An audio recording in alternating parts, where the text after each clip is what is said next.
Prime Minister Narendra Modi's loss of control of a key Indian state will put pressure on his party to ramp up spending to woo more rural voters, pushing back plans to rein in one of Asia's largest budget deficits. The budget was already under strain even before this weekend's events in Karnataka, the southern state where Modi's Bharatiya Janata party failed to form a government. The fiscal target was breached in the 2018 financial year, while the goal for this year was widened to 3.3% of gross domestic product. Missed targets. India will post bigger budget deficits than previously forecast. Add to that a surge in oil prices, the currency's more than 6% slump against the dollar this year, and a pickup in inflation, and India's outlook is starting to look gloomy. The Karnataka election is an additional source of uncertainty, said Suvoti Prakshit, senior economist at Kotak Institutional Equities in Mumbai. While there's usually a risk of fiscal slippage in the year before elections, the rise in oil prices is worsening the picture, he said, forecasting a budget gap of 3.5% of GDP this year.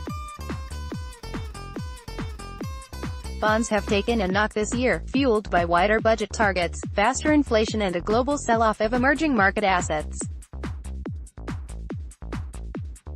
Yields on the 10-year bond have climbed almost 50 basis points to 7.83% since the beginning of the year. Pranjal Bhandari, chief India economist at HSBC Holdings plc, said election pressures may prompt the government to cut excise duties rather than raise pump prices, pushing up the deficit. She estimates that for every $10 per barrel rise in global oil prices, the fiscal gap would increase by around 0.3% of GDP. Election battle. India's rural areas are home to about 68% of the nation's 1.3 billion people, and form a key voting bloc in the world's largest democracy. Modi has promised to increase the living standards of villagers and double farmers' income by 2022. In the past 6 months, the BJP has faced stiff competition from the opposition Congress party in Modi's home state of Gujarat and in by-elections in Bihar, Rajasthan and Uttar Pradesh. While the BJP won more votes in Karnataka than in the last election, it fell short of an overall majority. The Congress, which is set to form a government in Karnataka with a regional party, is likely to announce programs to appease farmers. More and more states are already offering to write off farm loans. The stance of the central and various state governments will turn more pro-rural, and possible freebies will mean macro will remain under pressure, analysts at CLSA India Private Limited, led by Mahesh Nandarkar, wrote in a note.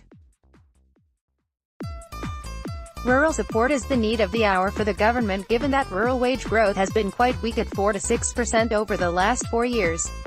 A recent working paper by the Reserve Bank of India shows growth in rural incomes have been decelerating in the past 4 years. That was partly due to 2 consecutive droughts in 2014-15 and 2015-16. In addition, the construction industry, which was booming during 2000 to 2012 and was a major driver of rural non-farm employment, had slowed down. Authorities have a fine balancing act in boosting spending to farmers, while keeping the budget deficit under control. Doubling farmers' income is a big joke. That's not happening, said Ashok Gulati, a professor at the Indian Council for Research on International Economic Relations in New Delhi.